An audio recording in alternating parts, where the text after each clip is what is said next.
السلام علیکم یا علی مدد. اعوذ باللہ من الشیطان اللعین الرجیم.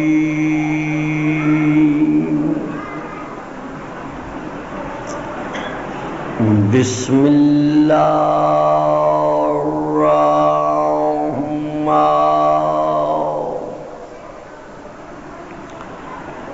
الرحیم.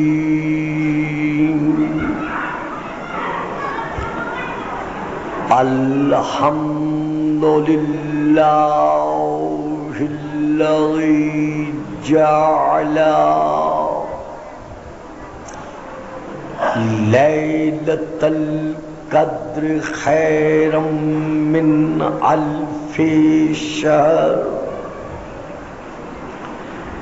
والشکر للہ الذی جعلنا من اہل لیلۃ القدر. والصلاة والسلام علی معدن فیوزات لیلۃ القدر محمد المبعوث صلوات.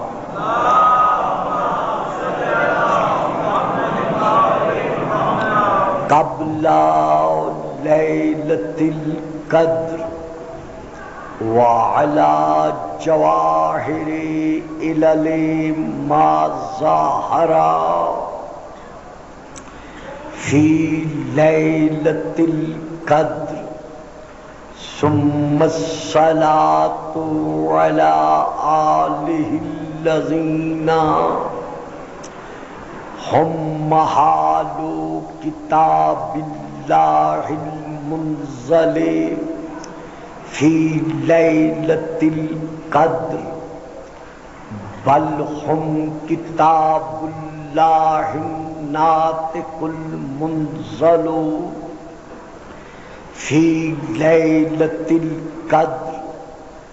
وعلی شیعتہم الذین ہم اوراق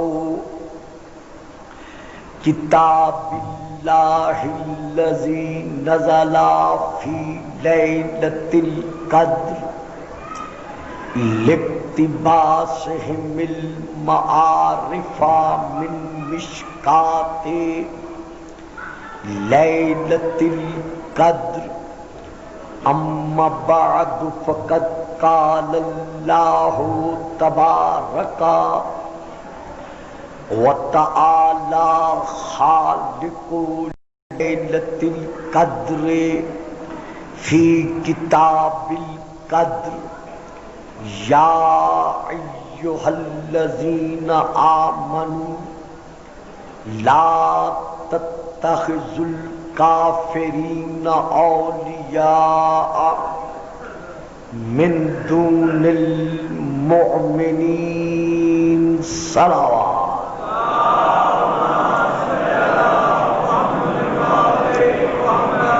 شاہ جی ذرا ان بچوں پہ کنٹرول کریں یا انہیں اٹھا کے ادھر بھیج دیں. ان بچوں کو اٹھائیں یہاں سے ادھر. آپ صاحبان ذرا سامنے نہیں آ جاتے. شاہ جی نہ لے لو بھی لے آؤ. آ جائیں گی ذرا سامنے آ جائیں. ادھر آ جائیں. آئیں تشریف لے. محمد علی محمد لندن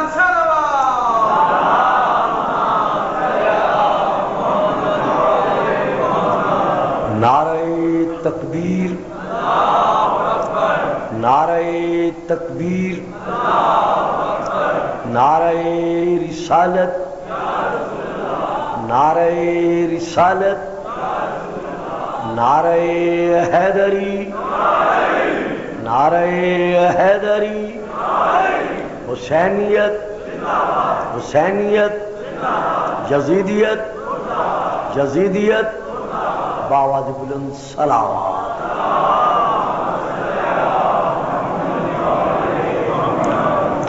صاحبان اسلام و ایمان و ایقان، ارباب معرفت و محبت و مودت، سب سے پہلے آج کے جشن عید سعید کے پیش نظر میں تمام تر عاشقان رسول و آل رسول جو یہاں جلوہ فگن ہیں ان کی خدمت بابرکت میں ہدیہ مبارکباد پیش کرتا ہوں۔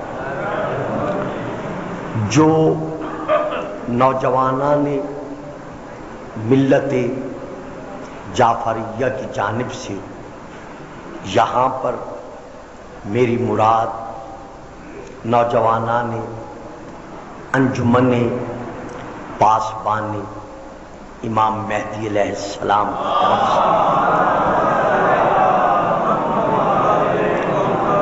جو مجھے موضوع دیا گیا ہے اسی کے پیش نظر میں نے آپ کے سامنے سورہ نمبر 4 کی سورہ النساء کی آیت نمبر 144 کی تلاوت کا شرف حاصل کیا ہے۔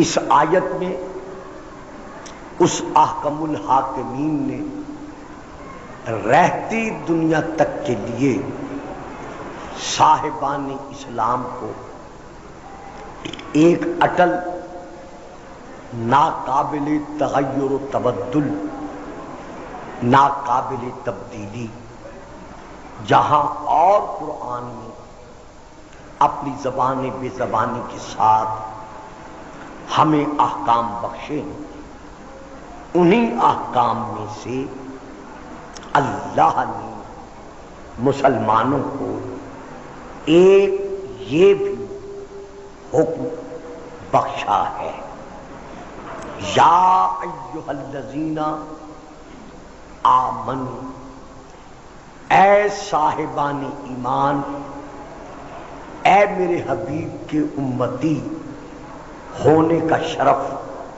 پانے والوں، اے اپنے آپ کو مسلمان کہلوانے والوں، تم سب کے لیے تا قیام قیامت مجھ اللہ کا یہ اٹل فیصلہ ہے، لا تتخذوا الکافرین اولیاء، خبردار جہاں ہو، جس معاشرہ میں ہو، جس ماحول کے حصار میں تم محصور ہو، کبھی بھول کر بھی کافروں کو اپنا ولی، اپنا دوست، اپنا سرپرست نہ بنا۔ یا ایھا الذین آمنوا لا تتخذوا الکافرین اولیاء من دون المؤمنین، مومنین کے علاوہ، صاحبان ایمان کے علاوہ خبردار کبھی بھی تم کافروں کو اپنا دوست، اپنا ولی، اپنا سرپرست نہ بنا۔ یہ اللہ کا اٹل فیصلہ ہے۔ توجہ فرمائی صاحبان آپ نے؟ تجارتی، سفارتی اور معاشرتی علاقائی طور پر تعلقات کا قائم ہونا یہ اور بات ہے، لیکن مشرکوں کو، کافروں کو اپنا دوست، سرپرست، ولی بنانا یہ اور بات ہے۔ یہ ہے ایک آیت۔ اب میں ایک آیت اور پڑھ رہا ہے، یا ایھا الذین آمنوا لا تتخذوا الیہود والنصارى اولیاء بعضهم اولیاء بعض۔ اے صاحبان اسلام، جس طرح تمہیں یہ حق حاصل نہیں ہے کہ تم کافروں کو اپنا دوست بناؤ، اسی طرح میں اللہ اگر میری توحید پر ایمان رکھتے ہو، اگر میرے بھیجے ہوئے حبیب کو خاتم النبیین مانتے ہوئے، اس کی ختم نبوت پر ایمان رکھتے ہوئے اس کا کلمہ پڑھ رہے ہو، تو پھر سنو، دین وہ نہیں جو تمہاری مرضی کے تابع ہو، شریعت وہ نہیں جو تمہارے مزاجوں کے سانچوں میں ڈھلی ہوئی ہو، بلکہ دین وہ ہے جو میں دے رہا ہوں۔ میں اللہ تمہیں حکم دے رہا ہوں کہ خبردار کبھی بھی یہودیوں کو اور نصرانیوں کو اپنا ولی نہ بنانا، اپنا سرپرست، اپنا دوست تسلیم نہ کرنا۔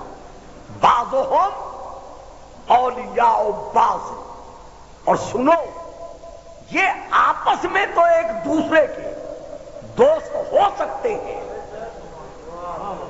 نہیں، توجہ ذرا بیٹا میری طرف رہے، یہ بڑی پیاری میں بات دے رہا ہوں۔ بسم اللہ کی بات سے لے کر والناس کی سین تک قرآن کا ایک ایک حرف ہمارے رسول کی رسالت کا دائمی معجزہ ہے۔ لیکن ذرا آیت کے اس حصے پر نظر کرو، اس جز پر ذرا غور کرو، جس کے لیے میں توجہ چاہتا ہوں۔ بعضهم اولیاء بعض، تم یہود و نصارہ کو کبھی اپنا دوست نہ بنانا، یہ ایک دوسرے کے تو دوست ہو سکتے ہیں۔ واہ صاحب، یہ یہودی اور یہ نصرانی ایک دوسرے کے تو دوست ہو سکتے ہیں، لیکن یہ تمہارے دوست کبھی نہیں ہو سکتے۔ جسے قرآن کو معجزہ ماننے سے انکار ہے، وہ آئے قرآن کے اس جز پر نظر رکھے کہ آج 1400 سال کے بعد لبنان اور اسرائیل کی جنگ نے یہ ثابت کر دیا ہے کہ نصارہ اور یہودی ایک دوسرے کے دوست ہیں، لیکن مسلمانوں کے دوست نہیں۔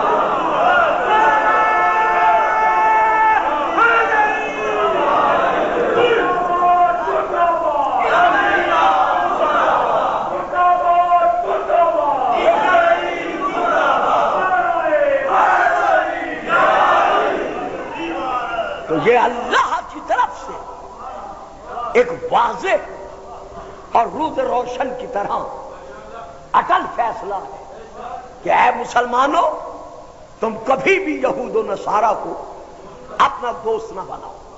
صاحبان علم، صاحبان فہم و فراست، یہاں گلفام ایک اور فکرہ دینا چاہتا ہے، وہ یہ ہے، جب غیرت الہیہ یہ گوارا نہیں کرتی کہ میرے محمد کا کوئی امتی کسی کافر کو اپنا دوست بنا لے۔ فکرہ لیجئے گا صاحبان علم، بیٹا یہ بار بار اینک صاف کر کے ڈسٹرب کر رہے ہو، ایک بار صاف کر کے آرام سے بیٹھو، شاباش میرے چاند۔ جب غیرت الہیہ یہ برداشت نہیں کر سکتی کہ میرے محبوب کا، میرے حبیب کا، میرے مطلوب کا کوئی امتی کسی نجس کو، کسی ناپاک کو، انما المشرکون نجس ہو، مشرک کیا ہے؟ نجس ہے، ناپاک ہے۔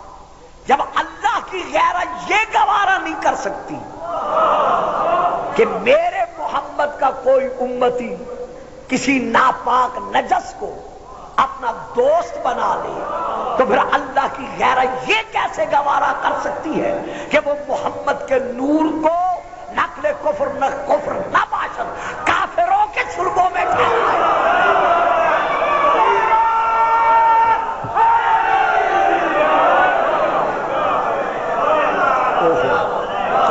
بس بیٹا بس ذرا انہیں سن۔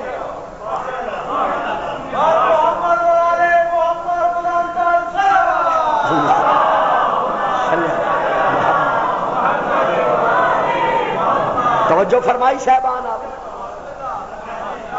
بات سمجھ میں آئی ہے؟ میں بات پھر دہرائے دیتا ہوں۔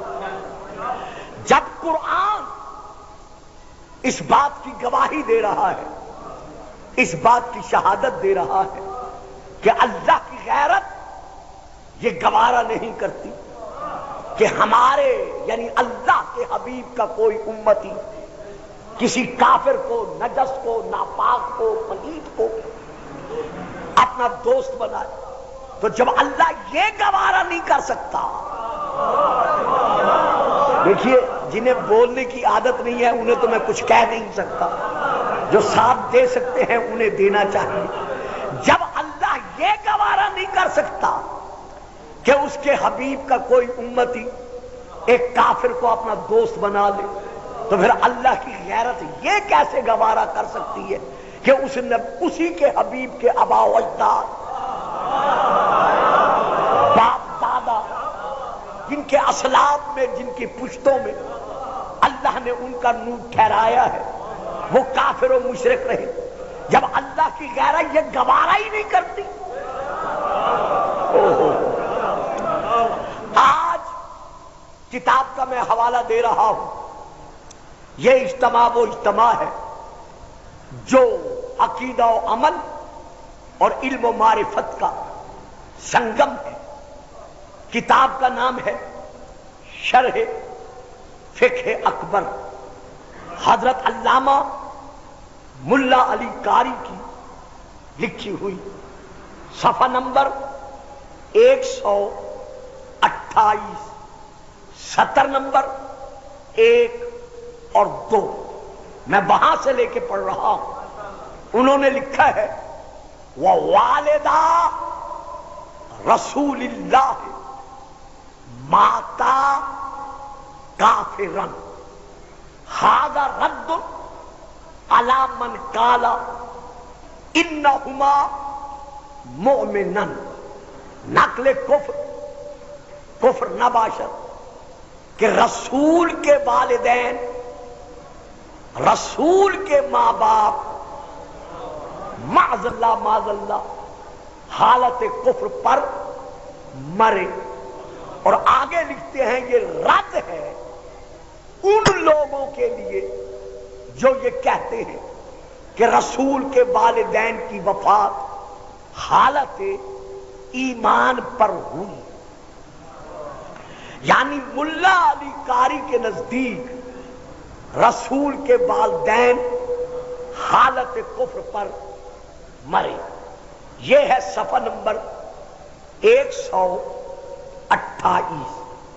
اب میں عبارت پڑھ رہا ہوں، صفحہ نمبر 129، سطر نمبر 3 اور 4 سے لکھتے ہیں وَأَمَّهُ ابو طالب، اور رسول کا چچا ابو طالب۔ اس کے بعد لکھتے ہیں ام النبی ابو علی، یعنی نبی کا چچا اور علی کا باپ، ماتا کافرن، وہ حالت کفر پر مرا۔ اسی صفحے کے سطر نمبر 7 پر جا کر پھر لکھتے ہیں کہ ابو طالب کے کفر کی دلیل کیا ہے۔ لکھتے ہیں کہ حالت انتقال پر رسول نے سرانے بیٹھ کر چچا سے کہا کہ چچا اب آخری وقت میں تم کلمہ پڑھ لو. جب کہا آخری وقت میں کلمہ پڑھ لو تو ابو طالب نے جواب دیتے ہوئے کہا انا علی ملت ابی عبد المطلب، کہ میں اپنے باپ عبد المطلب کی ملت پر ہوں، عبد المطلب کے دین پر ہوں. توجہ فرمائی صاحبان آپ نے. درباری قلم کے مؤرخ نے پورا زور لگایا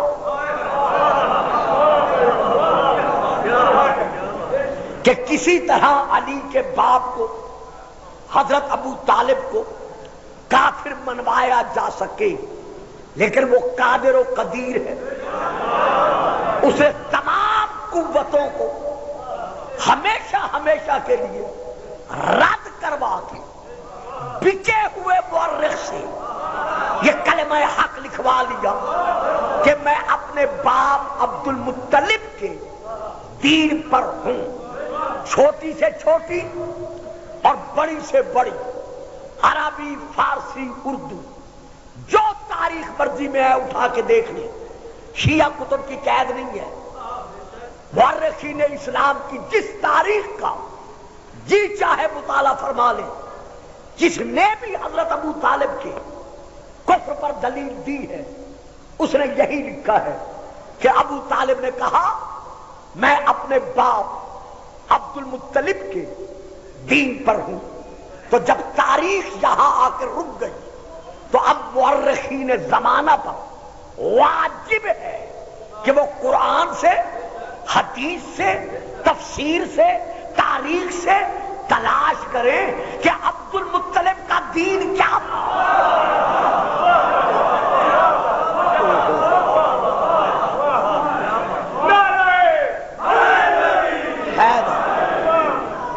توجہ فرمائی صاحبان آپ. اچھا جو تصویر بن کے بیٹھے ہیں ذرا ضرور پڑھ دیں سلام.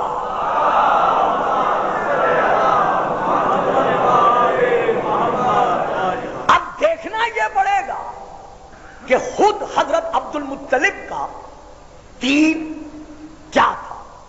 یہ کلمات لکھے ہیں ملا علی قاری نے. اب میں آپ کو پھر ایک حوالے کی طرف لا رہا ہوں. حضرت علامہ سید محمود آلوسی کی کتاب ہے جس کا نام ہے بلوغ العرب الف کے ساتھ، جلد نمبر 2 عربی میں وہاں سے لے کے پڑھ رہا ہوں. وہ لکھتے ہیں اے صاحبان اسلام، عبد المطلب پر کفر کا الزام لگانے سے پہلے یہ تو دیکھو کہ وہ کس نور کی امانت گاہ تھا.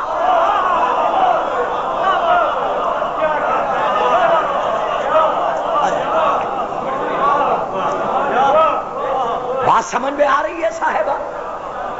حضرت عبد المطلب پر الزام کفر لگانے سے پہلے یہ تو دیکھو کہ وہ کس نور کا امین تھا، کس نور کی امانت گاہ تھا. قد کان عبد المطلب یتلالو علی وجہہ نور. لوگوں تم کہتے ہو وہ کافر تھا، حقیقت بتاتی ہے کہ عبد المطلب کے چہرے سے نور کی کرنیں نکلتی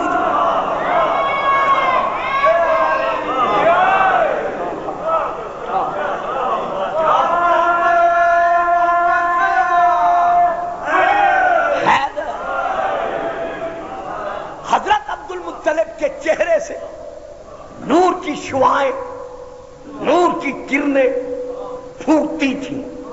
آج کا مضمون چونکہ بچوں نے دیا ہے عام مضامین سے ذرا ہٹ کر ہوگا. ساتھ دیں گے تو یہ موضوع چلے گا، نہیں دیں گے تو چونکہ عام موضوعات میں سے نہیں ہے، جیسے آپ چپ کر جائیں گے ویسے کچھ دیر کے بعد میں سلام کر دوں گا. تو گزارش یہ ہے کہ حضرت علامہ آلوسی جو اہل سنت علماء کے بہت بڑے علامہ گزرے ہیں، میں نے شیعہ تاریخ کا حوالہ نہیں دیا، وہ لکھتے ہیں کہ عبد المطلب کے چہرے سے نور کی کرنیں پھوٹا کرتی تھی، یعنی عبد المطلب کو دیکھ کر ہر دیکھنے والا یقین کر لیتا تھا کہ یہ کسی آنے والے نور مجسم کا امین ہے.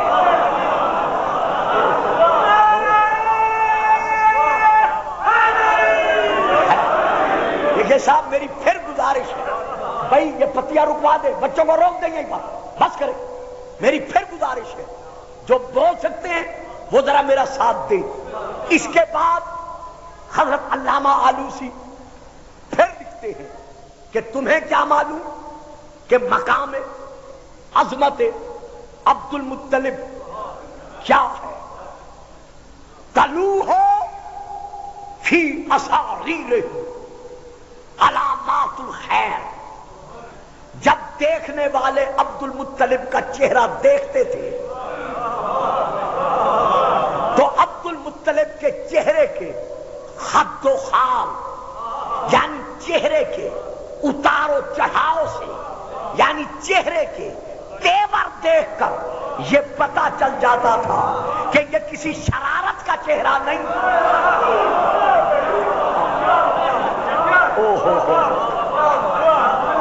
یہ کسی صاحب شرارت کا چہرہ نہیں، بلکہ علامات الخیر. ان کے چہرے کو دیکھ کر پتا چل جاتا تھا کہ یہ خیر کا، رحمت کا، برکت کا، عظمت کا چہرہ ہے. اس کے بعد پھر وہ لکھتے ہیں کہ حضرت عبد المطلب اپنی اولاد کو سرکشی سے روکتے تھے اور اپنی اولاد کو ظلم و ستم سے منع کرتے تھے. ہمیشہ ان کو اپنے سامنے بٹھا کر درس عدالت و انصاف دیتے تھے تاکہ قیامت تک پتا چل جائے کہ شجرے ہیں دو. سمجھ میں نہیں آتا کہ یہاں اس جیسے علمی ماحول میں بھی مجھے تشریح کرنی پڑے تو پھر میں کہاں جا کر کہوں کہ مجھے تشریح کی ضرورت نہیں ہے. شجرے ہیں دو، خاندان ہیں دو، ایک ہے شجرہ طیبہ،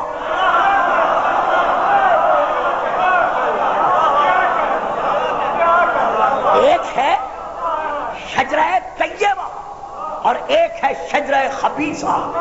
عبد المطلب اپنی اولاد کو درس عدالت دے کر قیامت تک کے لیے تاریخ چھوڑ گئے کہ میری اولاد کو بھی دیکھو اور باقی آنے والوں کو بھی دیکھو اور پھر تاریخ کو دیکھتے چلے جاؤ کہ انصاف کہاں ملتا ہے اور ظلم کہاں ملتا ہے.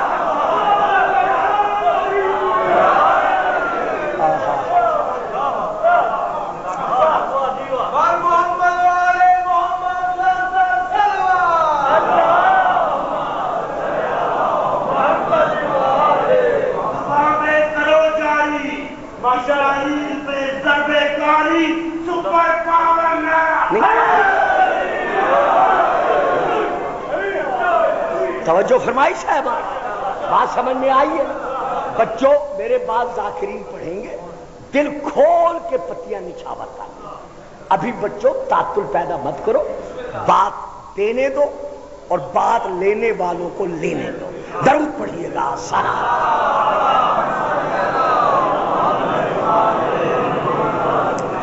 حضرت عبد المطلب کے چہرے کو دیکھ کر پتا چل جاتا تھا کہ یہ خیر کا، رحمت کا، برکت کا چہرہ ہے اور وہ اپنی اولاد کو در سے عدالت و انصاف دیا کرتے تھے. اس کے بعد پھر علامہ آلوسی لکھتے ہیں کہ تمہیں کیا معلوم کہ مقام عظمت عبد المطلب کیا ہے؟ عبد المطلب ہی وہ ذات ہے من حرم من حرم الخمر علی نفسہ، جس نے مکہ کے اس ماحول میں رہتے ہوئے جہاں پانی کی جگہ شراب پی جاتی تھی، جہاں لوگوں کی رگوں میں دوڑنے والا خون پانی کا کم اور شراب کا زیادہ مرہون منت تھا، یہ ہے محمد کا دادا، یہ ہے علی کی جد، یہ ہے حسنین کا جد اعلیٰ، یہ ہے سیدوں کا پردادا عبد المطلب، کہ جس نے اس دور میں شراب کو حرام کر دیا۔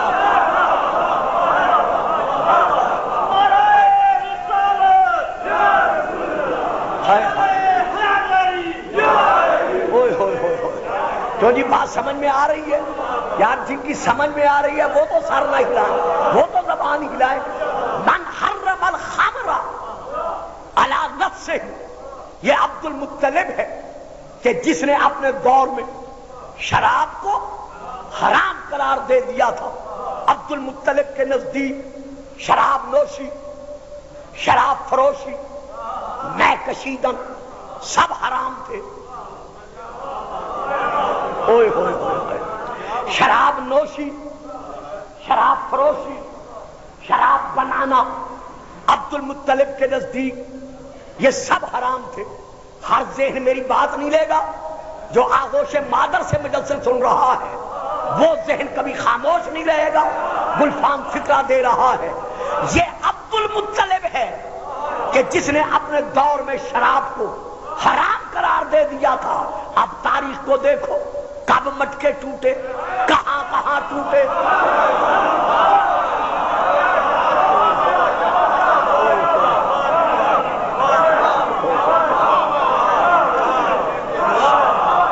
توجہ فرمائی صاحبان، اب ذرا تاریخ کو دیکھو، کب مٹکے ٹوٹے، کہاں کہاں ٹوٹے، کس کس کے ٹوٹے؟ آیا مٹکے ٹوٹے یا دل ٹوٹے؟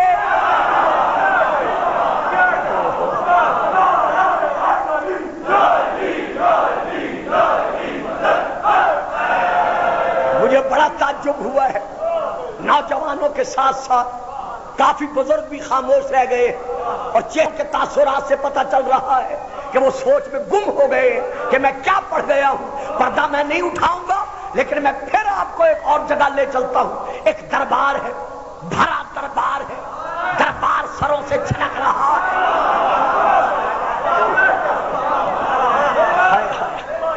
شاہ جی وہ بچے سامنے نہ بٹھایا کرے جو بیچارے سمجھ ہی نہیں سکتے، یا پھر مجھے نہ بلایا کرے، مل کے نعرہ حیدر،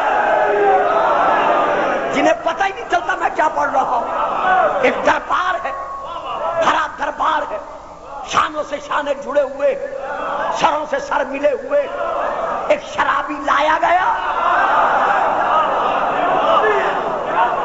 بھرے دربار میں اس کو سزا سنائی گئی۔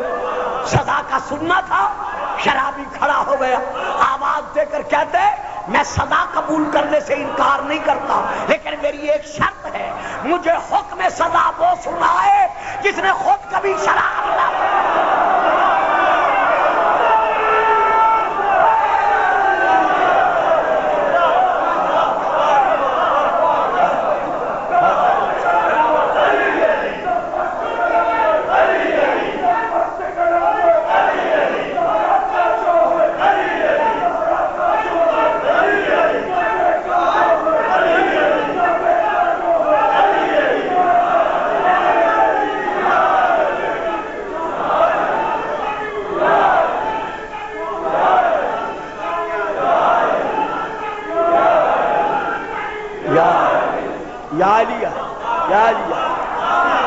مجھے سزا قبول کرنے سے انکار نہیں ہے، بے شک مجھے سزا دی جائے، لیکن مجھے سزا وہ سنائے جس نے خود کبھی شراب نہ پی ہو، اور مجھے کوڑے وہ لگائے جس نے خود کبھی شراب کو منہ نہ لگایا ہو۔ اتنا کہنا تھا، بھرے دربار میں سناٹا چھا گیا، خاموشی کے بادل چھا گئے۔ ایک چھوٹا سا نورانی چہرے والا بچہ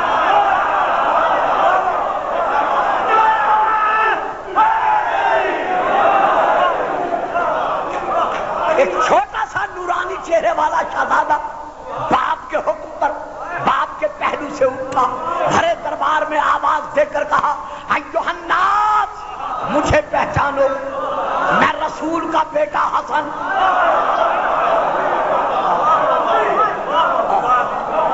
میں فرزند رسول حسن، میں علی و بطول کا بیٹا حسن بھرے دربار میں اعلان کر کے کہہ رہا ہوں کہ آدم سے لے کر اس وقت تک شراب پینا تو درکنار رہ گیا، ہم نے تو کبھی شراب کا رنگ بھی نہیں۔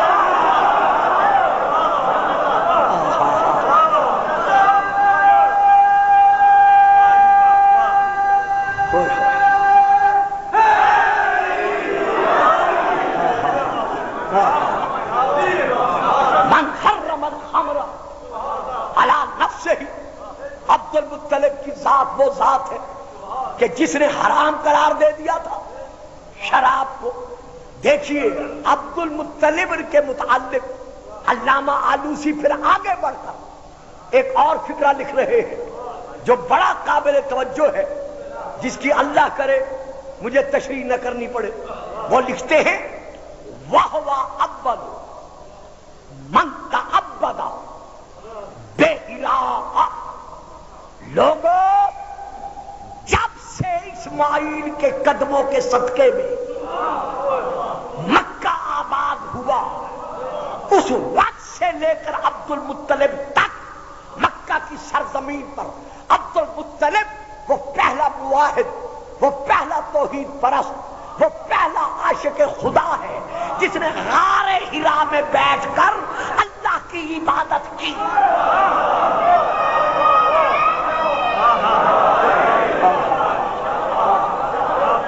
جس نے غار حرا میں بیٹھ کر اللہ کی عبادت کی۔ اب سب سے پہلے غار حرا میں عبادت کس نے کی؟ عبد المطلب نے۔ تو ہمارے لیے حکم کیا ہے؟ لَقَدْ كَانَ لَكُمْ فِي رَسُولِ اللَّهِ أُسْوَةٌ حَسَنَةٌ، اے مسلمانوں تم پر تمہارے رسول کا اسوہ حسنہ ہے، یعنی تم نے اپنے رسول کی سنت پر عمل کرنا ہے، ہم نے عمل کرنا ہے رسول کی سنت پر۔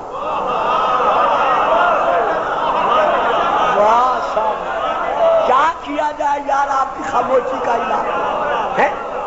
ہم نے قیامت تک عمل کرنا ہے رسول کی سنت پر۔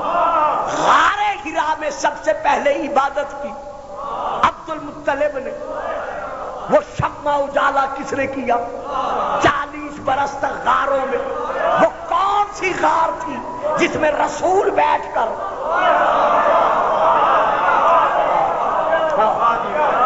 جس میں ہمارا رسول بیٹھ کر عبادت کرتا رہا؟ وہ کون سی غار؟ مکہ میں اور غاریں نہیں تھی، پہاڑوں کی اور غاریں نہیں تھی، لیکن ہمارا نبی کہاں بیٹھ کر عبادت کرتا رہا؟ غار حرا میں۔ ہم پر واجب ہے محمد کی سنت پر عمل کرنا۔ محمد عمل کر رہے عبد المطلب کی سنت پر۔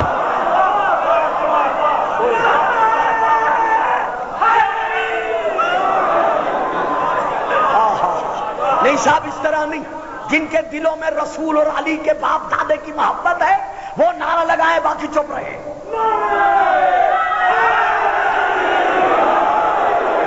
کمال ہے آپ حضرات۔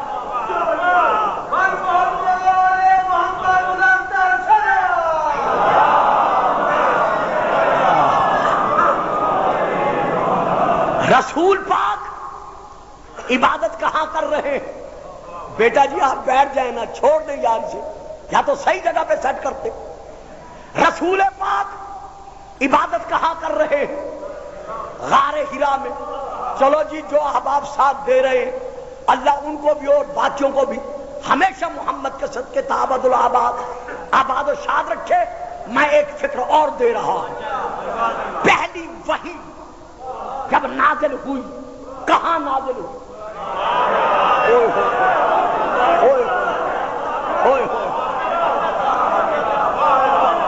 اللہ نے قرآن کی پہلی وحی کا نزول کہاں کیا؟ بیت اللہ کے پاس پاس، آب زمزم کے پاس، صفا و مروہ کی پہاڑیوں میں، کیا اللہ کو کوئی اور جگہ نظر نہیں آئی تھی جو اللہ نے غار حرا میں پہلی باری نازل کی؟ کیوں نازل کی؟ تاکہ جب تک قرآن پڑھا جائے ذہنوں میں عبد المطلب ساتھ ساتھ رہے۔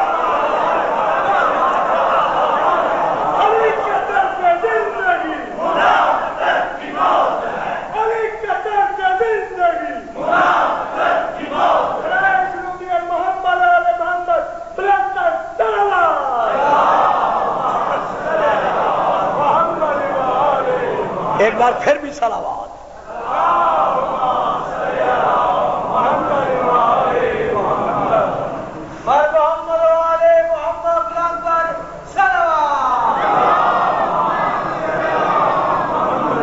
کوئی سوچ نہیں ہے، جشن مولود کعبہ منایا جا رہا ہے، امام پاک کے متعلق جشن سننا ہے، بلاؤ 15 شعبان کو، بلاؤ 14 شعبان کو، بلاؤ 16 شعبان کو، پھر میں آپ کو جشن سنا۔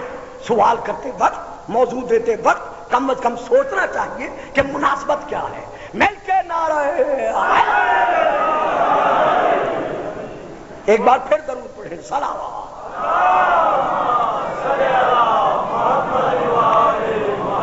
تو پہلی وحی کہاں نازل ہوئی؟ غار حرا میں۔ کیوں نازل ہوئی؟ اور غاریں نہیں تھی، بیت اللہ نہیں تھا، مقام ابراہیمی نہیں تھا، آب زمزم کا کنواں نہیں تھا، مسجد الحرام نہیں تھی، صفا و مروہ کی پہاڑیاں نہیں تھیں۔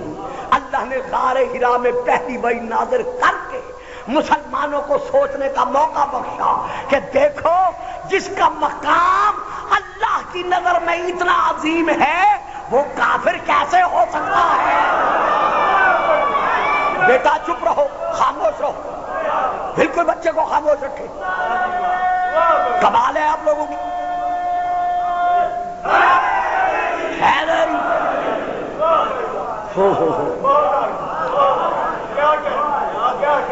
اس کے بعد پھر اللہ معلوسی لکھتے ہیں کہ تمہیں کیا معلوم مقام عبد المطلب کیا ہے؟ تفو ہو، من ہو، رائحۃ المسک، یہ عبد المطلب کا مقام ہے کہ اس کے جسم سے خالص کستوری کی خوشبو آتی تھی۔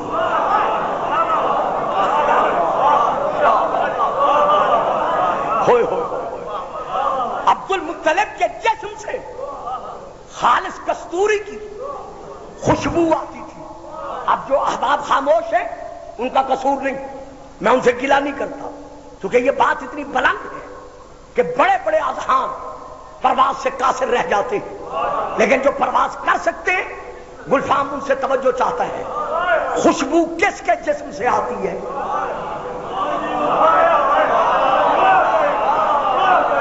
میں نے پہلے کہا تھا عام ذہن میرا ساتھ نہیں دے گا، ذرا سوچئے خوشبو کس کے جسم سے آتی ہے؟ ذرا اپنا پسینہ بھی سونگیے۔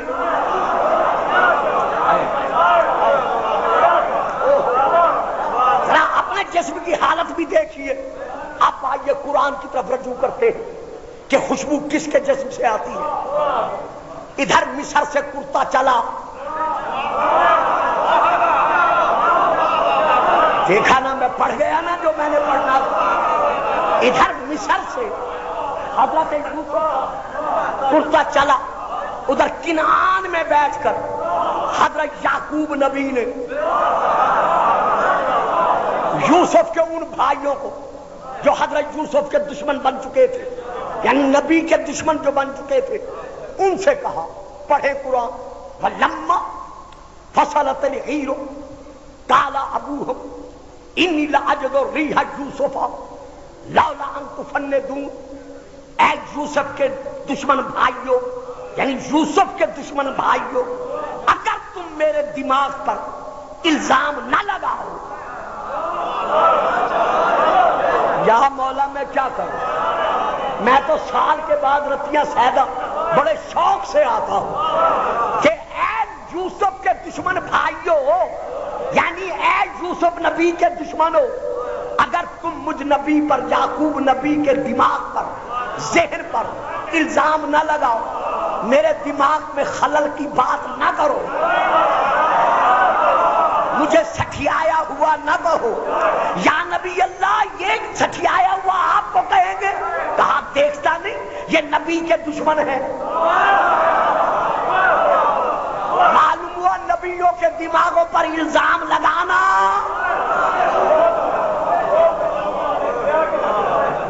اگر تم میرے دماغ پر الزام نہ لگاؤ تو سنو، میں یوسف کے خون کی خوشبو پا رہا، یوسف خود نہیں آ رہا تھا، وہ کرتا آ رہا تھا جو یوسف کے جسم سے بس ہو چکا تھا۔ چلو جی، اگر بات واضح نہیں ہوئی، خدا آپ کو سلامتی دے، فقیرانہ آئے صدا کر چلے، میاں خوش رہو، ہم دعا کر چلے۔ عزیز بچوں، بزرگوں سے تو کچھ نہیں کہہ سکتا، تم بولو نہ بولو، میرے تمہارے لیے دعا ہے، گیلا نہیں ہے۔ آؤ چلو ایک قدم اور آگے بڑھتے ہیں۔ وہ دیکھو کائنات کے بے سایہ نبی نے بطول کے گھر آ کر بطول کی چادر کا سایہ پسند کیا۔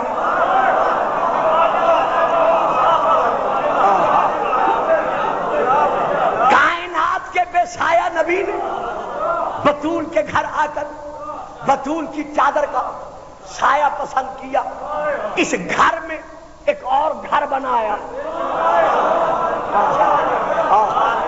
علی و بطول کے گھر میں ایک اور گھر بنایا۔ جب بیٹھ گئے، اب روزانہ ہر شب جمعہ، ہر جمعہ کے دن حدیث قصہ پڑھتے ہو، میں اشارہ کروں گا، زبانوں سے خود پڑھ لینا۔ جب آئے شہزادہ حسن، ماں کو سلام کے بعد کیا کہا؟ یا اماں انی اشم اندک رائحۃ طیبۃ۔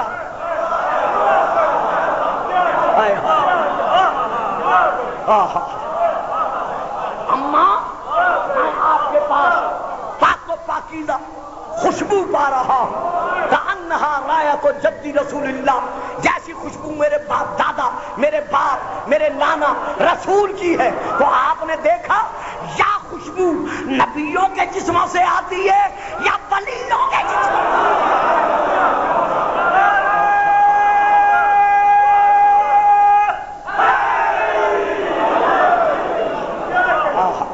دوستو، شیعہ ہو شیعہ رہو، سنی ہو سنی رہو، زبردستی نہیں ہے، لیکن علی شیعوں کا پہلا امام ہے، اہل سنت کا چوتھا خلیفہ ہے۔ جو پہلا اور چوتھا مانتا ہے اس کے لب بند نظر نہیں آنے چاہیے۔ مل کے نعرہ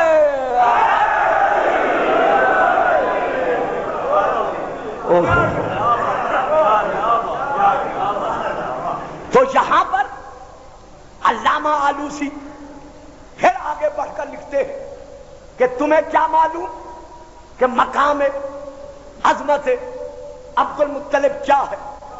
اذا کانت قریش اصحابہا قحط، جب مکہ کے قریشیوں کو قحط کی وبا، قحط کی بلا آ کے گھیر لیتی تھی، تو یہ قریشی دعا مانگنے کے لیے مکہ کے پاس نہیں جاتے تھے، غلاف کعبہ ہاتھ میں نہیں پکڑتے تھے، حجر اسود کا واسطہ نہیں دیتے تھے۔ اللہ کرے مجھے یہاں تشریح نہ کرنی پڑے، جو گھنٹہ بہت جلدی گزر گیا ہے، بلکہ یہ کفار مکہ کیا کرتے تھے؟ کس طرح قحط کو ٹالنے کے لیے دعا مانگتے تھے؟ یستسقون بہ، عبد المطلب کا واسطہ دے کر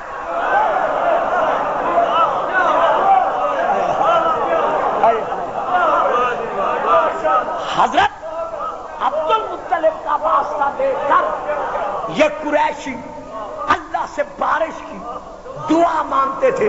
اب اگلا فقرہ سنیے گا، فَيُسْقِيهُمُ اللَّهُ غَيْثًا عَظِيمًا، ادھر عبد المطلب کا واسطہ دیتے اور ادھر اللہ عبد المطلب کے وسیلے سے عظیم موسلادھار بارش برسا کے منوا لیتا کہ عبد المطلب میرے اور تمہارے درمیان میرا بنایا ہوا وسیلہ ہے۔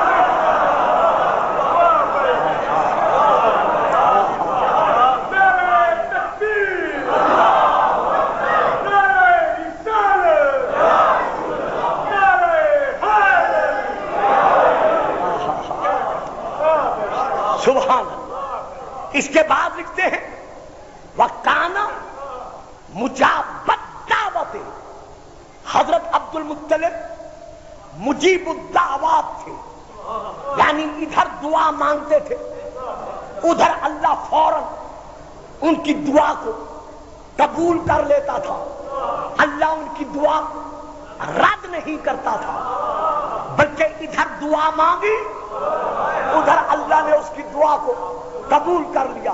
اب عبد المطلب سے چلو، ابو طالب پر آؤ، رسول پر آؤ، علی پر آؤ، حسنین پر آؤ، سید سجاد پر آؤ، امام حسن عسکری تک پہنچو۔ اب تاریخ سے پوچھو کہ دعاؤں کا ذخیرہ، دعاؤں کا مجموعہ، دعاؤں کا سرچشمہ کس کی اولاد نے بخشا ہے؟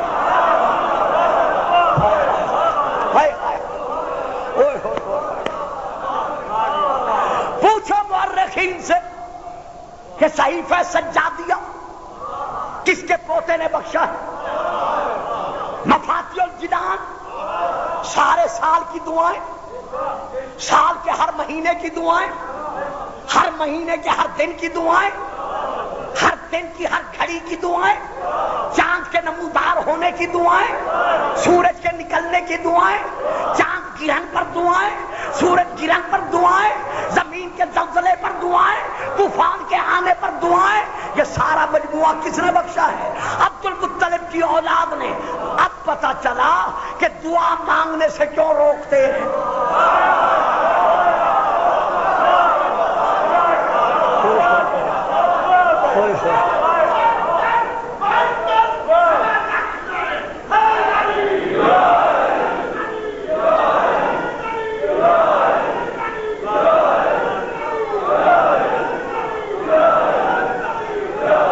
جیتے رہو، جیتے رہو۔ صحیفہ الویہ کس کا ہے؟ بول دے نہیں یار، تسی نوجوان کا بولو نا، جڑے پڑھے لکھے میرے سامنے بیٹھے ہو۔ صحیفہ الویہ کس نے دیا؟ عبد المطلب کے پوتے نے۔ صحیفہ سجادیہ کس نے دیا؟ عبد المطلب کے پڑپوتے نے۔ صحیفہ فاطمیہ کس نے دیا؟ عبد المطلب کی پڑپوتی جناب سیدہ فاطمہ نے۔ یہ دعاؤں کا ذخیرہ کس نے دیا؟ یہ دعاؤں کا سرچشمہ کس نے دیا؟ عبد المطلب کی اولاد نے۔ اب پتہ چلا درباری فکر نے دیکھا کہ مشکلات کے وقت لوگ رجوع کرتے ہیں دعاؤں کی طرف، اور دعائیں ہیں اسی خاندان سے۔ ہائے ہائے ہائے ہائے ہائے ہائے، او ہو جڑے تھکے بیٹھے ہو نہ پڑھو، باقی سلوات پڑھ دو۔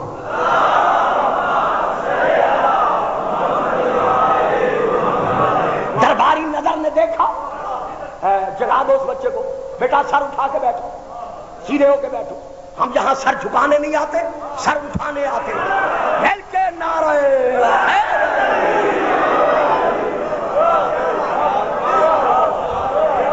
بیٹا کم از کم 100 150 200 تاریخ کی کتابوں کے مطالعے کے بعد آپ کو یہ 1.25 گھنٹے کا سبجیکٹ دیا جا رہا ہے۔ یہ ہمیں معلوم ہے، یہ کوئی دوڑا قصیدہ تو نہیں ہے۔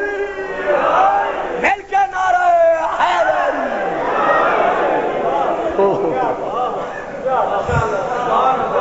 یہ دعاؤں کا سرچشمہ، یہ دعاؤں کا خزانہ کس نے بخشا ہے؟ اولاد عبد المطلب نے۔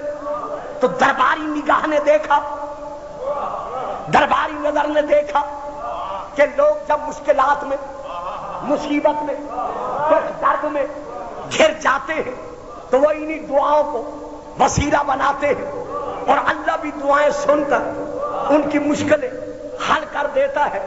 تو جب تک دعائیں رہیں گی ذہن میں آتا رہے گا کہ یہ دعا فلاں کی ہے، یہ فلاں کی ہے، یہ فلاں کی ہے، یہ فلاں کی ہے، پھر ذہن میں عبد المطلب آتا رہے گا کہ اس کا عبد المطلب سے کیا رشتہ ہے، اس کا کیا واسطہ ہے، اس کا کیا تعلق ہے۔ اسی لیے سرے سے انکار کر دیا کہ دعا نہ مانگو، معلوم ہوا منکرین دعا وہ ہیں جو کل بھی وسیلے کے منکر تھے اور آج بھی وسیلے کے۔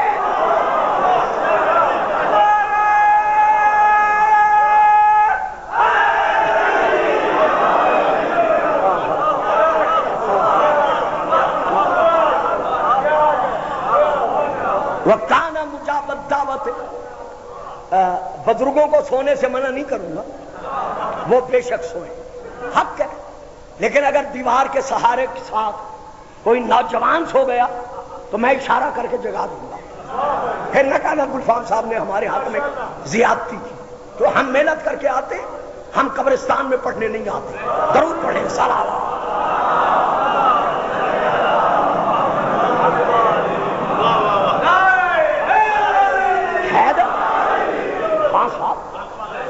ہماری قوم کا فریضہ ہے، جو ہم پر فرض ہے ہم ادا کر رہے ہیں، جو ان پر فرض ہے یہ ادا کریں۔ مولا امام حسین حضرت عباس علیہ السلام کے لہراتے ہوئے علم کی قسم ہے، اب بھی 10 گھنٹے 12 گھنٹے 14 گھنٹے اپنی لائبریری میں بیٹھ کر میں مطالعہ کرتا ہوں۔ جب ہم آپ کو محنت کر کے دیتے ہیں پھر آپ سو کے لیں، کیوں لیں؟ ہم یہ ناانصافی برداشت نہیں کر سکتے۔ مل کے نعرہ درود پڑھیے گا، صلوات۔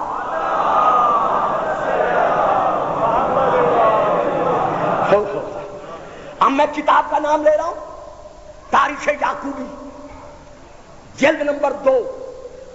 ہمارے علماء اہل سنت کے علماء میں سے ایک بزرگوار کی بہت بڑی کتاب تاریخ یعقوبی، میں وہاں سے لے کے پڑھ رہا ہوں۔ رسول پاک فرماتے ہیں ان اللہ یبعث جدی عبد المطلب امتن واحدتن فی حیات انبیاء، قیامت کے دن اللہ میرے دادا عبد المطلب کو اس انداز میں اٹھائے گا کہ ترازو کے ایک پردے میں میری ساری امت ہو،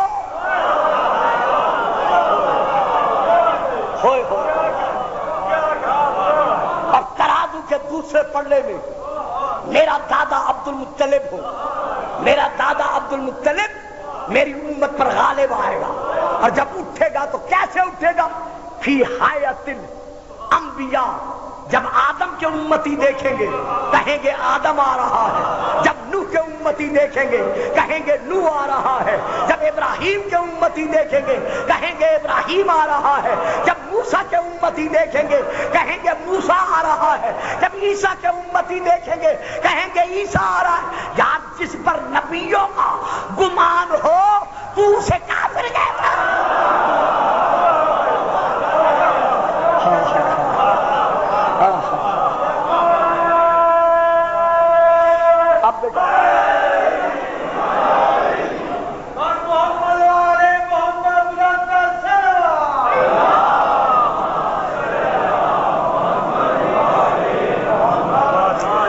بارش کس کے وسیلے سے ملی؟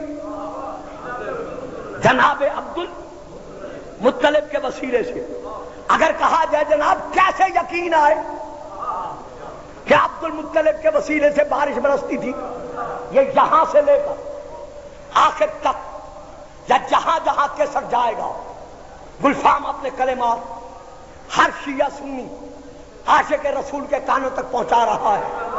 اگر کسی کو عبد المطلب کے وسیلے سے پانی کے برسنے پر شک ہے تو پھر گلفام کا سوال ہے کہ مسلمانوں کو آب زمزم کس کے وسیلے سے ملا؟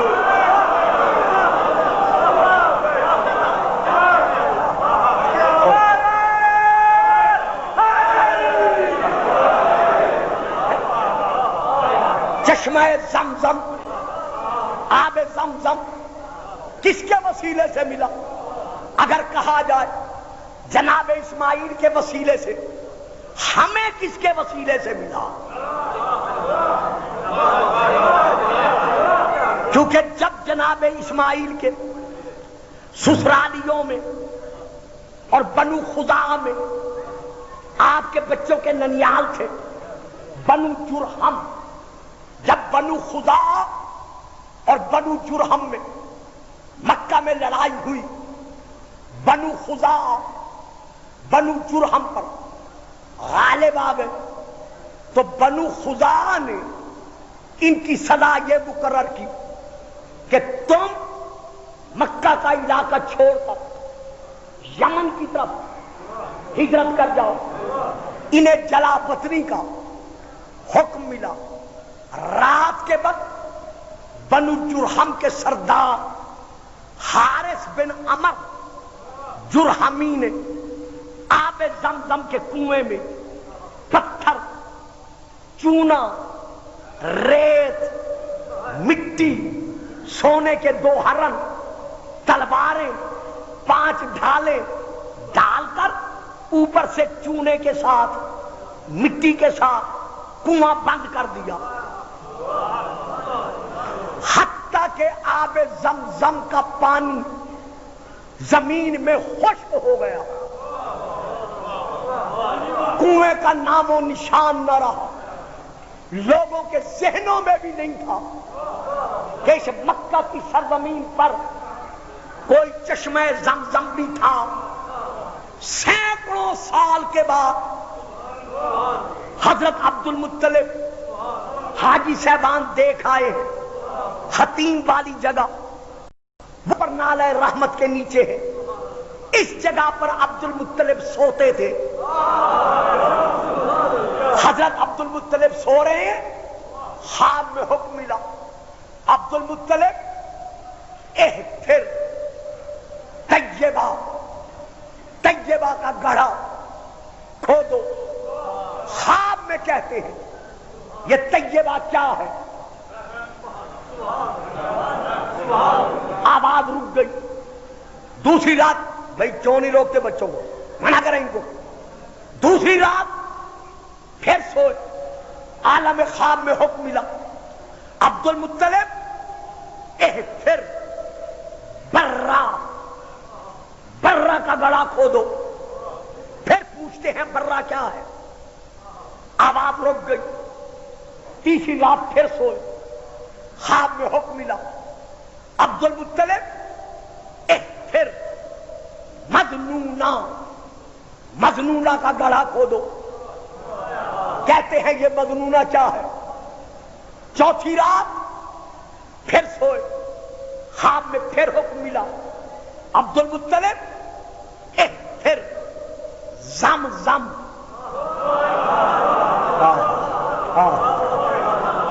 پھر زمزم چشمہ زمزم کا گڑھا کھودو.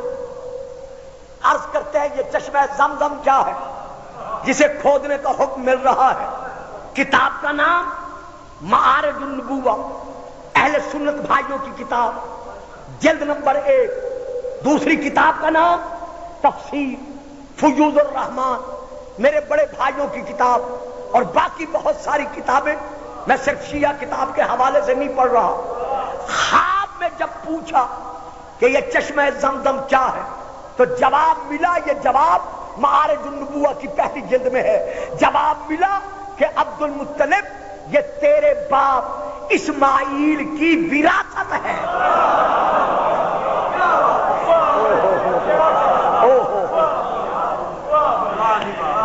یہ تیرے باپ اسماعیل کی وراثت ہے. ہن ایمان نال دسو اسماعیل نبی تھا یا نہیں تھا؟ نبی تھا نا. تو یہ کنواں کیا بنا؟ اس کی وراثت. اللہ نے حکم دیا صرف عبد المطلب کو، لا شریک نے اس وراثت میں کسی اور کو شریک نہیں کیا.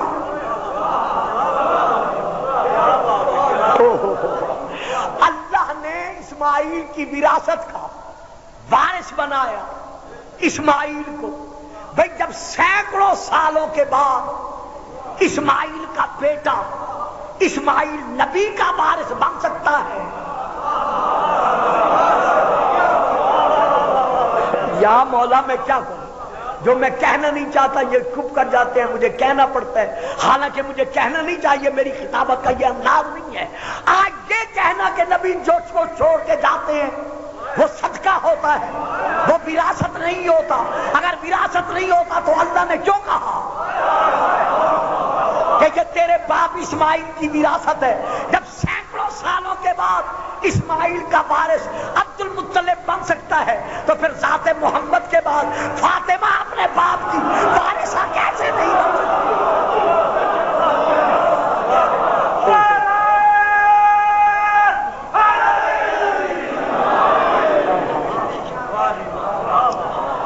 تو یہ چشمہ کس نے کھودا؟